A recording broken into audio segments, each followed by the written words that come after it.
Olá, crianças, bom dia. Bem-vindos a mais uma aula da Escola Dominical. Vamos orar? Pai bondoso, obrigado pela tua graça para conosco. Obrigado pela salvação em Cristo Jesus. Abençoa a vida das crianças e de seus pais, e também as crianças da igreja perseguida. Em teu nome oramos. Amém. Tudo bem. Vou apresentar a lição para vocês hoje usando esses lápis, tá? Esse aqui, ó, diferente, é o Judá, que depois eu vou falar sobre ele com vocês. José agora é o poderoso governador do Egito, né? Por que poderoso? Porque ele tinha poder para fazer o que ele quisesse, né? Ele mandava em tudo, né? José ali naquele país estrangeiro, lembrando que ele não era dali, ele era de Canaã, ele não se curvou diante dos deuses do Egito, né? Ele continuava amando ao Senhor, e Deus o abençoava, e toda a terra do Egito era abençoada por causa de José. Então, como José era um estrangeiro ali naquele país, nós também, adultos e crianças, nós somos estrangeiros aqui nesse mundo, né? Aqui não é a nossa terra é o céu, onde estaremos para sempre com Jesus. Vocês estão lembrados dos sonhos do faraó?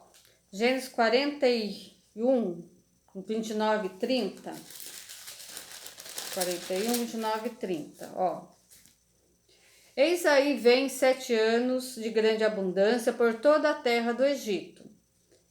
Seguir-se-ão 7 anos de fome, e toda aquela abundância será esquecida na terra do Egito, e a fome consumirá toda a terra.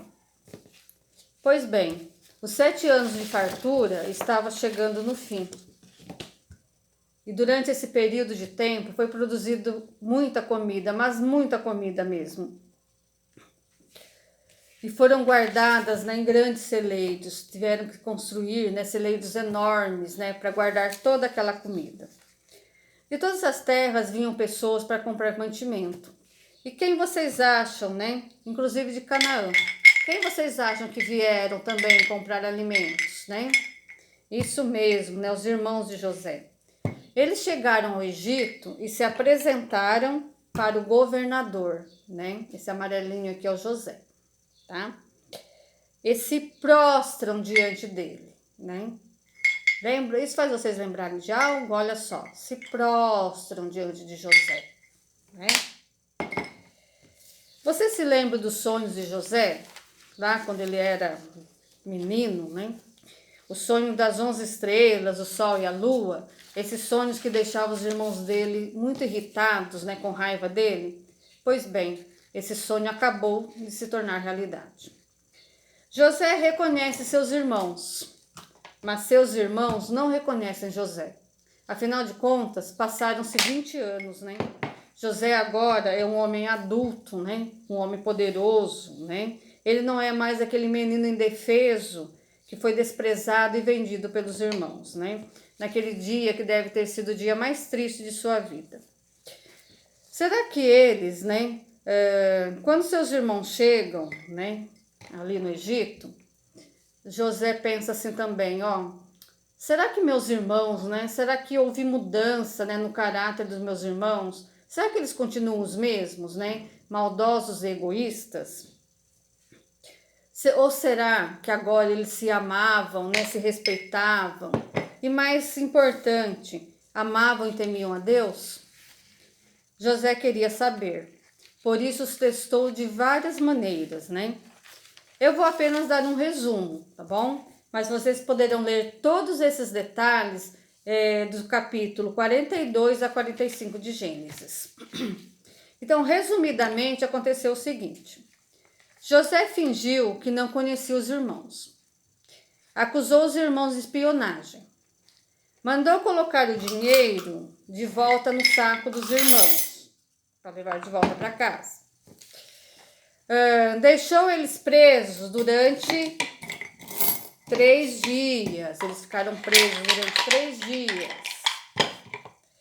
E quando chegou a hora de ir embora, José disse assim, ó, vocês podem voltar lá para Canaã, levar comida, né? Para o pai, para a família de vocês. Mas um de vocês vai ficar aqui, né? Então, Simeão ficou preso no Egito, enquanto seus irmãos voltaram para Canaã, né, levando toda a comida.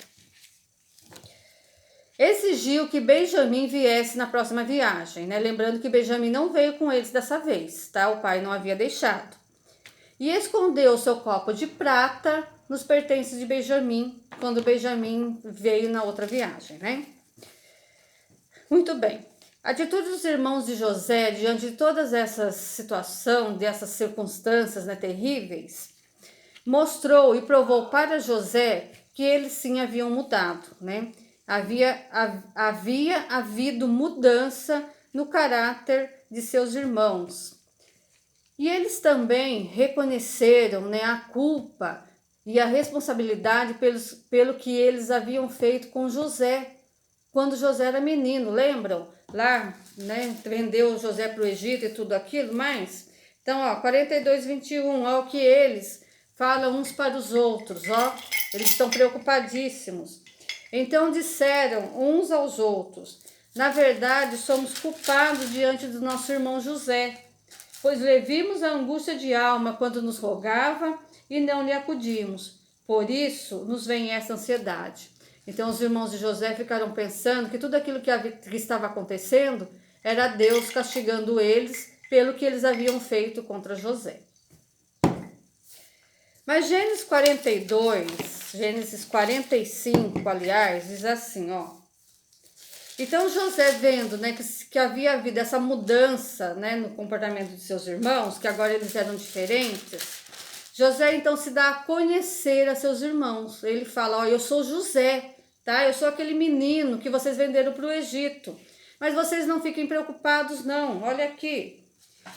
Agora, pois, não vos entristeçais, né? Nem vos irriteis contra vós mesmos, porque eles estavam discutindo, né, entre eles, né, tudo que estava acontecendo, por me haverdes vendido aqui para o Egito, porque para a conservação da vida, Deus me enviou adiante de vós. Olha o versículo 7. Deus me enviou adiante de vós, né, para conservar a vossa sucessão na terra e para vos preservar a vida por um grande livramento. Assim, não fostes vós que me trouxestes para cá, mas sim Deus, né? Que me pôs por pai de Faraó e senhor de toda a sua casa e de toda a terra do Egito.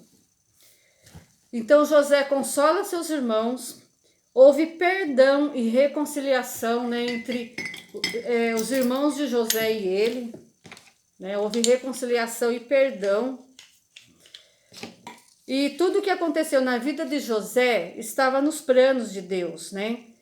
Deus se lembrava daquela promessa que ele havia feito para Abraão, né? A aliança que ele firmou com Abraão, que de Abraão ele faria uma grande nação, né? A nação de Israel. Então esse povo, né, foi conservado com vida, né? E mais importante do que tudo isso, da tribo de Benjamim, da tribo de Judá, lembra que eu falei que eu vou falar de Judá? Viria o descendente maior, né? O Senhor Jesus, o nosso Salvador. E é sobre Judá que eu vou falar com vocês agora. Então José havia exigido, né, que Benjamim viesse com os irmãos na próxima viagem. Então ele veio, né? José havia pedido isso e eles trouxeram Benjamim. Mas o pai, né, Jacó, não quis deixar de jeito nenhum.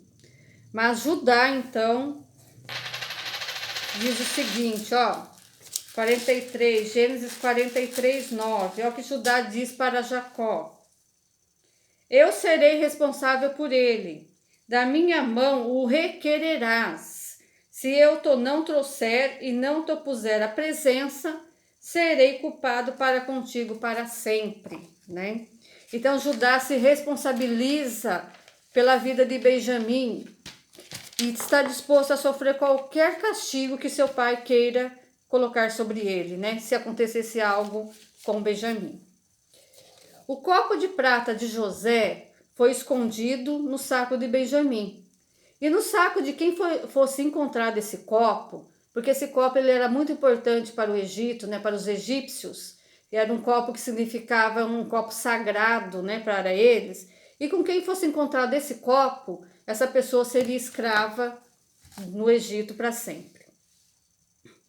Mas Judá defende o seu irmão. Olha só, Gênesis 44, versículo 33.